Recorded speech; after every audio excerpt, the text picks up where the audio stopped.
ومن أحسن قولا ممن دعا إلى الله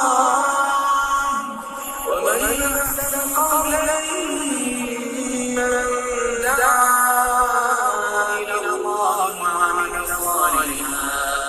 وقال إنني من المسلمين. السلام علیکم ورحمۃ اللہ وبرکاتہ. الحمدللہ رب العالمین والصلاة والسلام علی رسولہ الامین وبعد. محترم حضرات و معزز خواتین، اللہ تبارک و تعالی نے ہمیں اس روئے زمین پر بسایا ہے، وہیں ایک دوسری مخلوق جنہیں ہم جنات کہتے ہیں،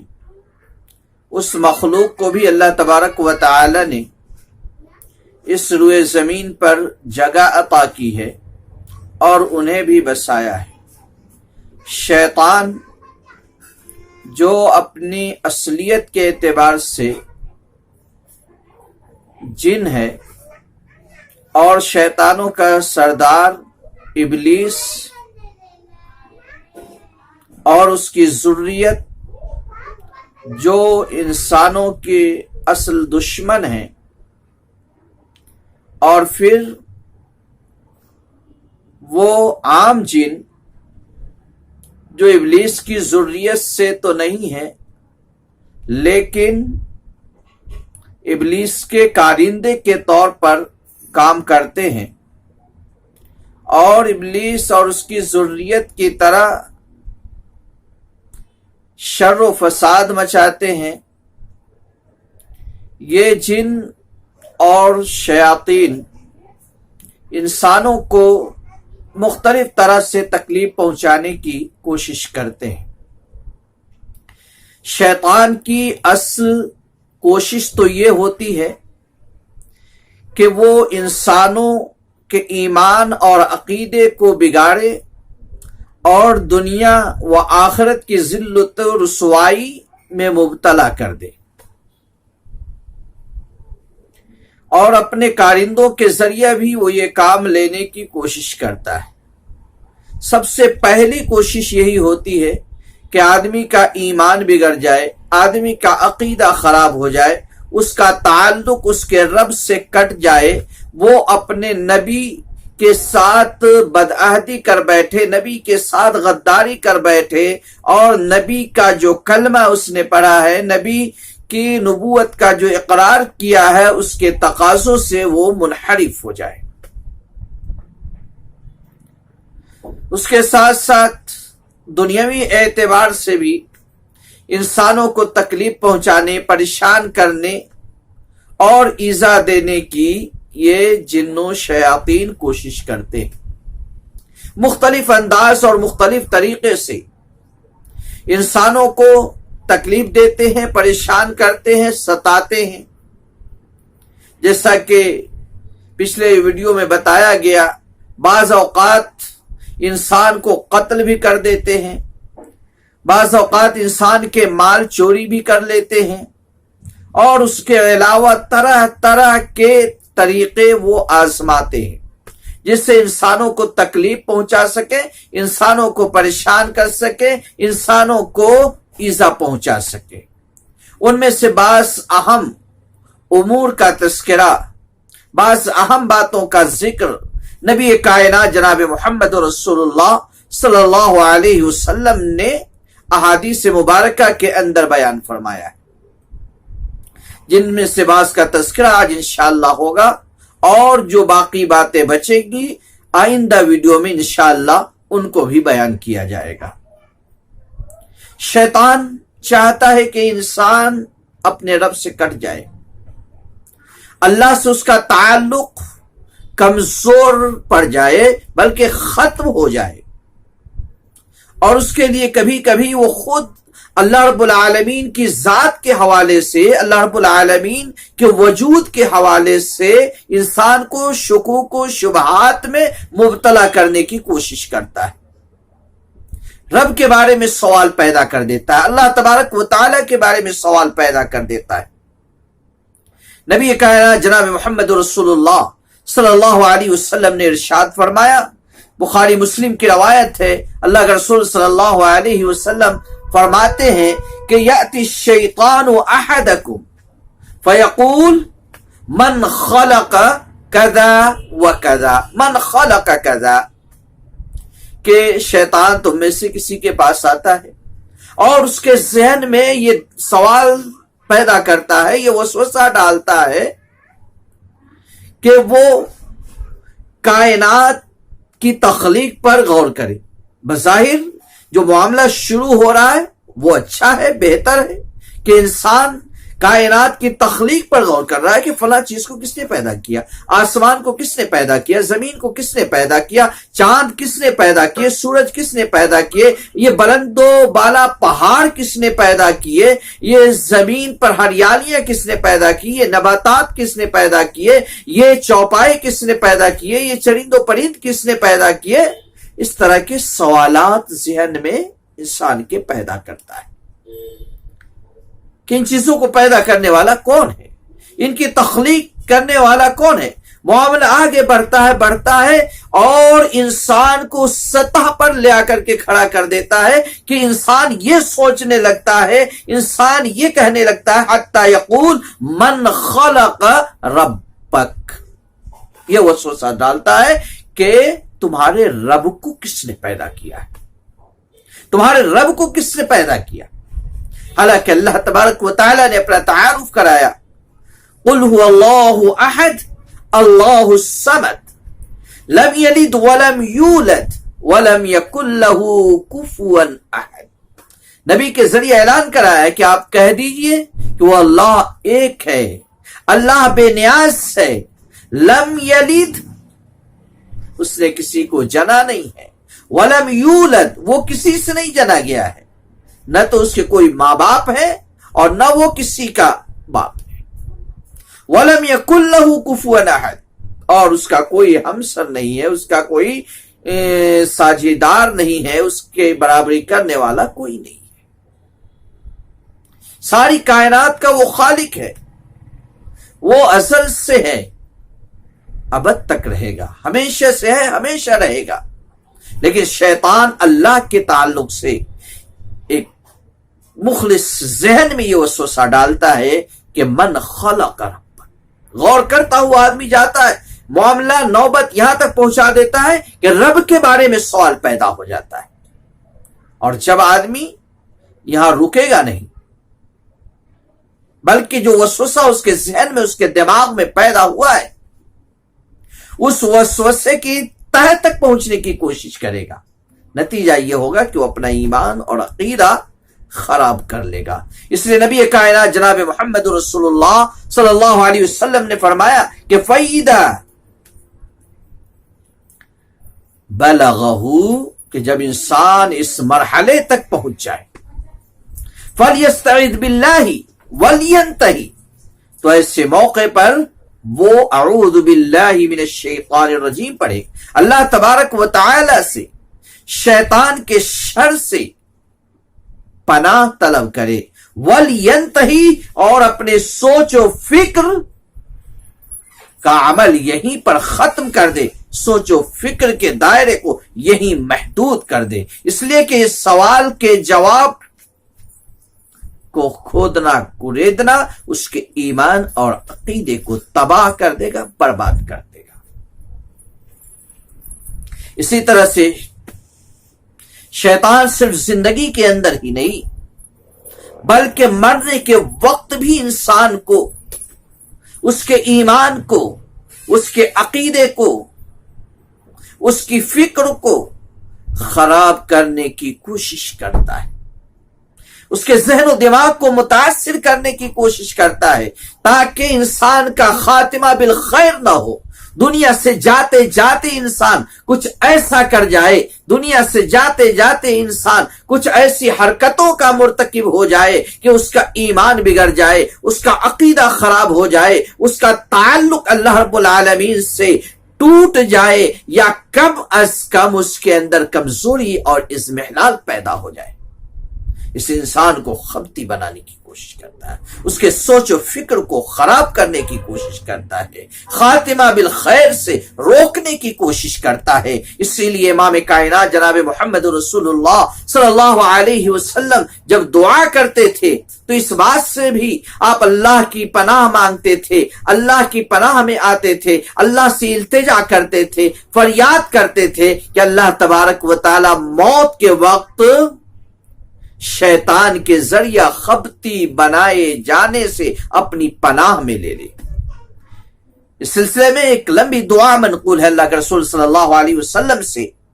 جس میں آپ صلی اللہ علیہ وسلم فرمایا کرتے تھے کہ وَأَعُوذُ بِكَ أَن يَتَخَبَّطَنِيَ الشَّيْطَانُ عِندَ الْمَوْتِ، کہ اللہ میں تیری پناہ چاہتا ہوں اس بات سے کہ شیطان مجھے موت کے وقت خبتی بنا دے، میرے ذہن و فکر کو خراب کر دے، میرے سوچنے سمجھنے کے انداز کو بیکار کر دے۔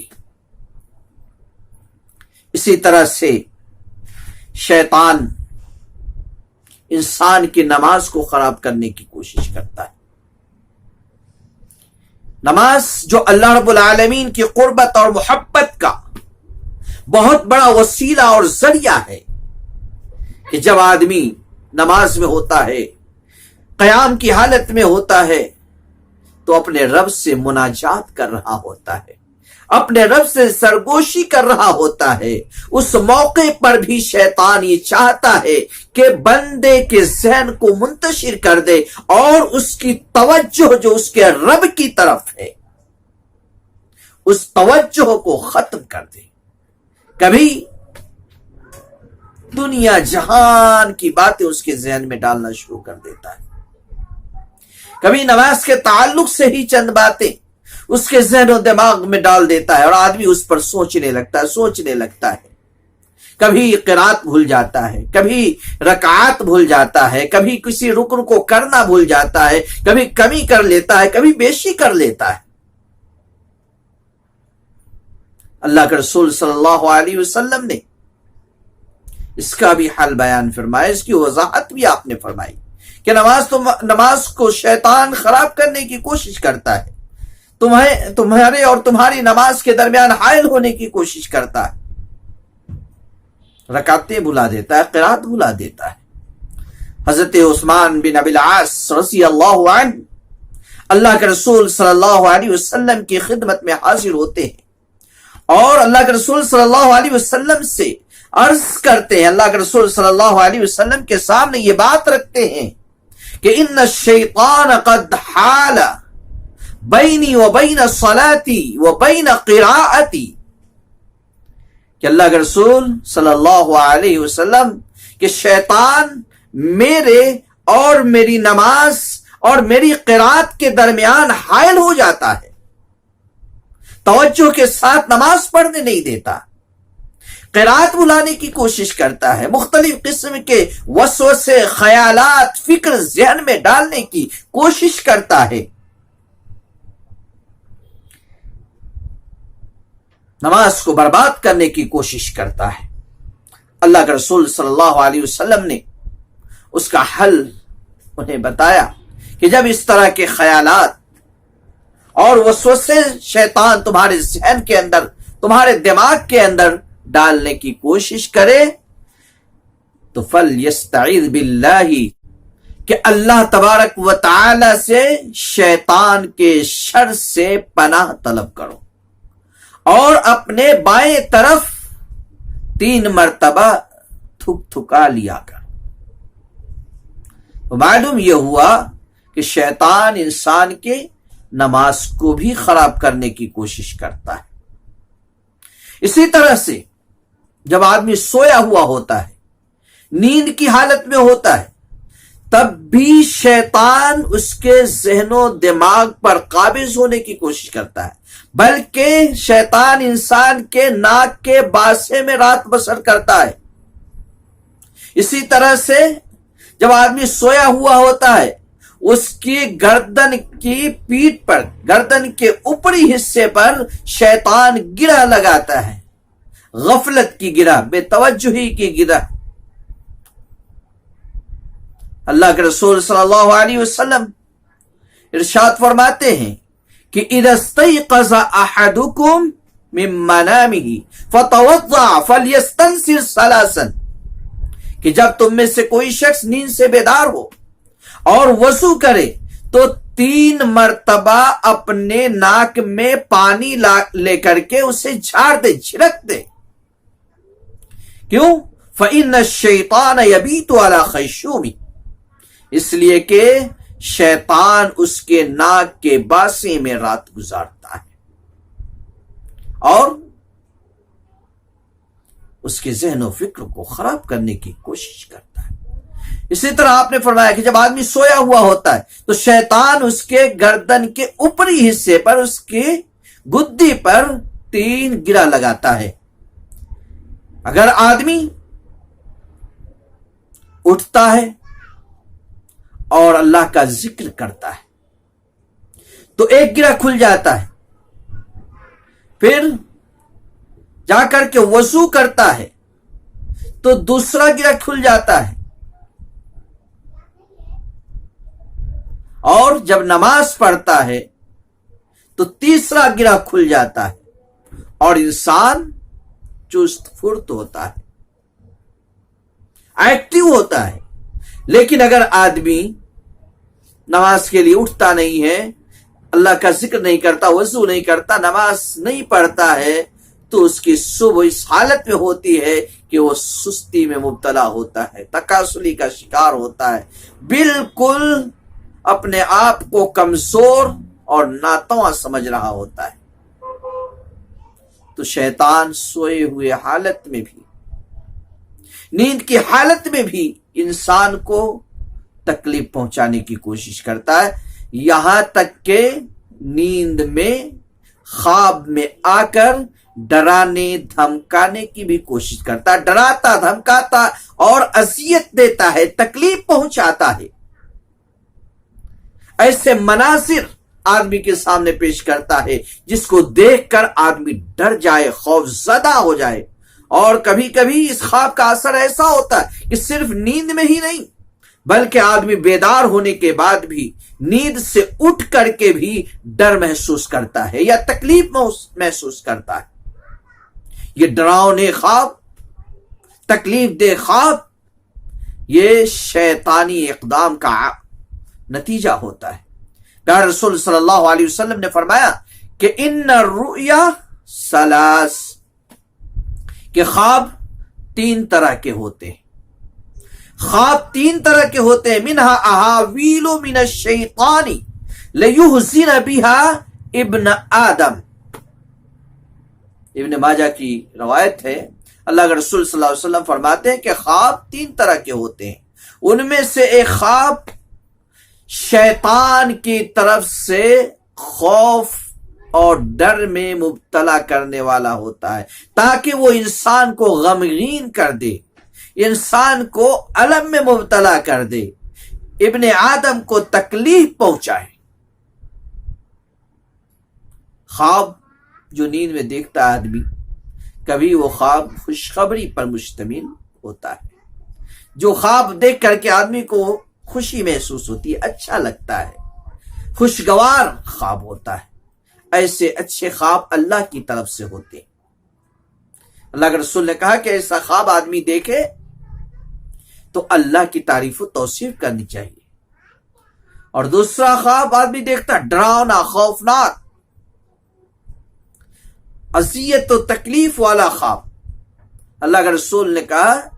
کہ یہ شیطان کی طرف سے ہوتا ہے۔ ایسے میں آدمی کو اللہ کی پناہ طلب کرنی چاہیے شیطان کے شر سے۔ اور خواب کی تیسری قسم ہے جو لغو قسم کا خواب ہوتا ہے، جس میں کوئی کلیئرٹی نہیں ہوتی ہے، مختلف مناظر، مختلف طرح کے انداز ہوتے ہیں، اور آدمی وہ خواب دیکھتا ہے جس کا کوئی مفہوم اور معنی نہیں ہوتا ہے۔ تو یہ خواب تین طرح کے ہوتے ہیں، ان میں سے خواب شیاطین کی طرف سے ہوتے ہیں، یہ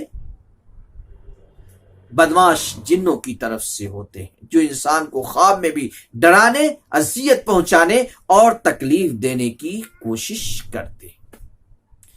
یہ انسانی زندگی میں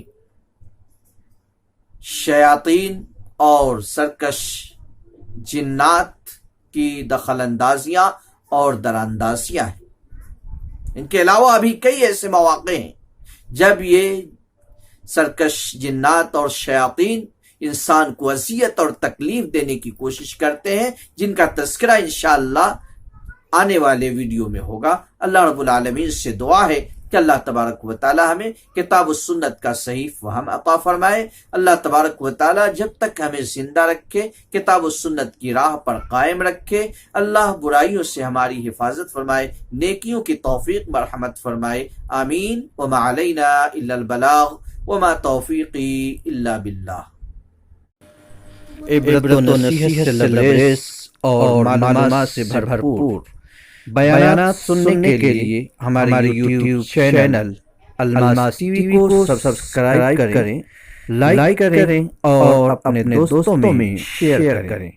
جزاک اللہ خیرا۔